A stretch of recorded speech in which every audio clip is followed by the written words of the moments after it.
আমি তোমার দাদুবাবু বেরিয়ে যাচ্ছি একটু ব্যাংকে। ওর ব্যাংকে কি কাজ আছে তার জন্য বিলেতে যাচ্ছে। প্রচুর কুয়াশা আর কি ঠান্ডা। 30শে ডিসেম্বর 2025 সাল। ব্যাংকের কাজ হয়ে চলে আসলাম। তো ব্যাগ কিনলো। ও বলছিল বাইরে যাবো, আমি বললাম যাই না, পরে যাইও। ঠিক আছে।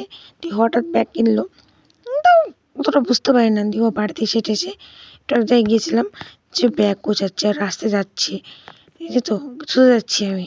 বললো তখন কী করবো বুঝতে পারছি না, কী বলবো। খুব কষ্ট করে ভিডিওটা করেছি, এই জন্য ভিডিওটা ছাড়তে আমার অনেক দেরি হয়ে গেছে। দেখতেই পাচ্ছ ও বাসে উঠে পড়েছে। টিকিট মিনিট কেটে ওকে বাস স্ট্যান্ডে থুয়ে আসলাম আমি আর মা যাই বাইকে। আর হাসিটা দেখেছো, হাসির পেছনে এত লুকিয়ে আছে কি বুঝতেই পারছো। ওরও কষ্ট হচ্ছে। বাসন চলে গেল, কি বলবো তোমাদের। ও তখন চলে গেল, আমি বাড়ি আসতে পারছি না, কী করবো বলো তো। একসাথে সারাদিন থাকি, খাই দাই, ঘুরে বেড়াই, ও চলে গেল। মা বাবা আমি বাড়ি চলে আসলাম। এইটুকু।